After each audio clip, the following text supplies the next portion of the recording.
Good morning. My name is Mark Staples, and I'm here today to conduct a continuing series of interviews of legislative candidates in the Missoula area, and it's brought to you by Breslin Communications and Montana Cable Television and Association. This interview is between Robin Hamilton and Walt Hill, the contestants and candidates for House District 92. And gentlemen, we had an interesting conversation about the district before we started. So I'll ask you in, let's Hill, Hamilton, I'll go alphabetically. And Robin, a brief introduction of yourself, and maybe you'd describe the district, and then Walt has some comments on some peculiarities of the district as well. I'm a native Montanan, fourth generation. I have 3 degrees from the University of Montana. I'm a published poet, which is not much of a qualification. I retired from teaching 4 years ago and ran for the legislature 2 years ago, primarily because I was angry at what the legislature had done to education in the last several years. Our district is a little bit of eastern downtown Missoula, north of the river. It has Albertson's Market, for instance, Chipolato's store on the corner there, and then the whole Rattlesnake Valley, and then north of Highway 200, leapfrogging over East Missoula to Clearwater Junction, and then north to Placid Lake, Alva, Inez, Seeley Lake to just about 4.5 miles north of Condon at the Missoula County line. Except for Precinct 1, which happens to be up Glacier Lake Road, and this is part of a district that is over in St. Ignatius because it's closer, of course, as a crow flies. Did you tell me there's one family in Condon that It's Oh, about yeah. is 30 the only voters. family that doesn't get to There are vote? several families, about 30 families there that are disenfranchised from all their neighbors because of these gerrymandered lines. Walt, give us a little of your background. Well, I'm Walt Hill. My parents, my dad was born in Drummond, 3rd generation. I don't go quite as far back as Robin, but we've lived in the Rattlesnake for 36 years, and we still have a home in the Rattlesnake and also in the Seeley Lake area. My education is that I had to leave the state for a while to get some education. I went and got a PhD at the University of Wisconsin, came through Oregon, was fortunate enough to come back to the Missoula area, and here we've been for the last 37 years and raised our family. The reason I'm running is because I felt there was a need to have a stronger voice in Helena.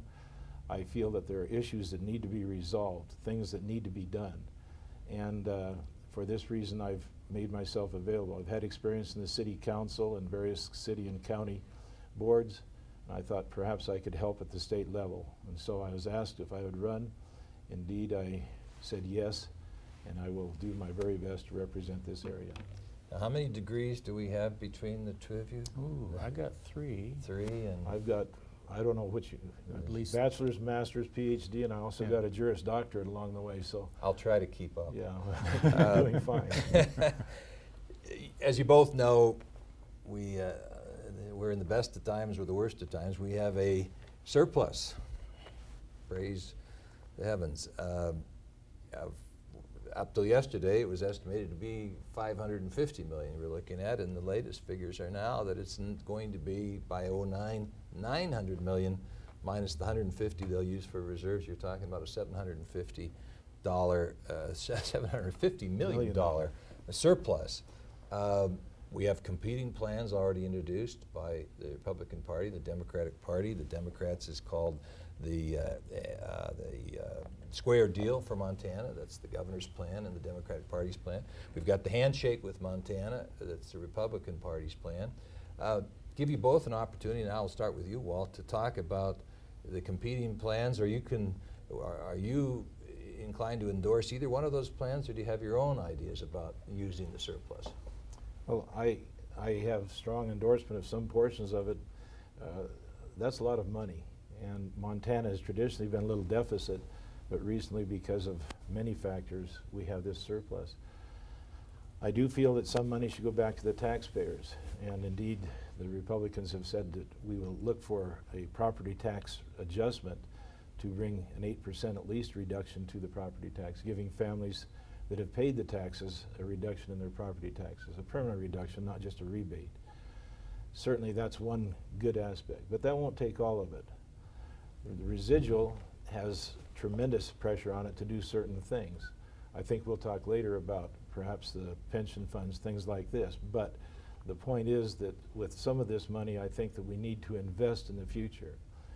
We have an economy in the state that is taking coal, other natural resources. We need to take those resources and, as we transfer them into money, invest in the future of Montana for our children and our grandchildren. And indeed, I'm confident that we can do this. Put, at this time, I was suggesting earlier, $250, $300 million, perhaps even up to $500 million into a fund that we could have as a trust fund and invest wisely for the future of our children. Not lock it up as tight as the coal tax trust, but to do something with it so that we could have a future. And this would include buying pristine lands, things like this that would help our future. Robin? It's going to sound like Walt and I are running on the same ticket. I too believe in investing this unusual amount of money, but we don't know if it's going to be a one-time surplus for the state or ongoing. So we have to use it very carefully. Now, we should give some back to the taxpayers, and property tax relief is a highest priority. The Republican plan, however, would also give a tremendous amount of money back to big corporations. Exxon would get millions and millions in tax relief under the Republican plan. The Democratic plan, Schweitzer's plan, would give every homeowner $400. Everybody would get $400. Under the Republican plan, according to my calculations, 90% of homeowners would get less than $400, 90%.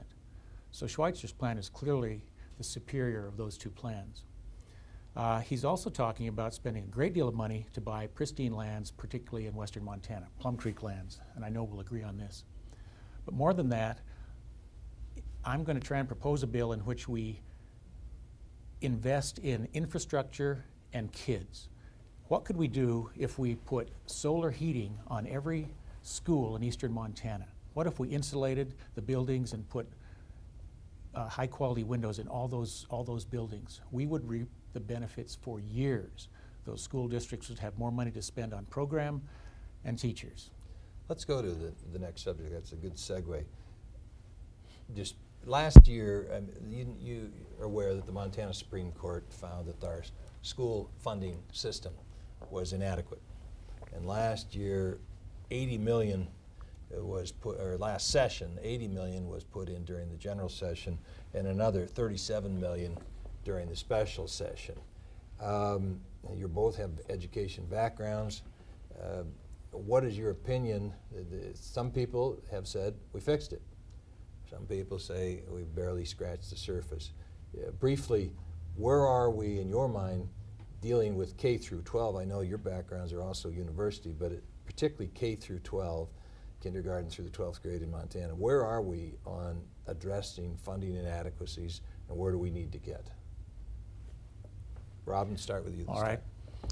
We funded schools adequately for the biennium, and we made big steps toward addressing the problem in the retirement system, but we haven't solved the formula problem. I'm working with Linda McCullough and people on the legislative staff to develop a proposal to adjust the formula in such a way that districts with declining populations won't be falling off the current cliff. Now, we do average A and B. School districts can submit 1 year or 2 year or 3 year student averaging, but it still is a danger for a school district in, say, Rudyard with 12 kids in the 5th and 6th grade, 2 kids move out, they still have a classroom and a teacher and a salary and the facilities. They can't afford that loss. We still need to work on an adjustment in funding, and I'm planning on doing it this session. Walt? I think Montana's funding their education now at essentially national average. I think there's money there, perhaps a little more can be put in, but I think one of the adjustments we really need to make is that we have to adjust the amount that goes into the classroom. Many states in the nation are supplying the classrooms, teachers' salaries, and curriculum materials with 65% of their budget.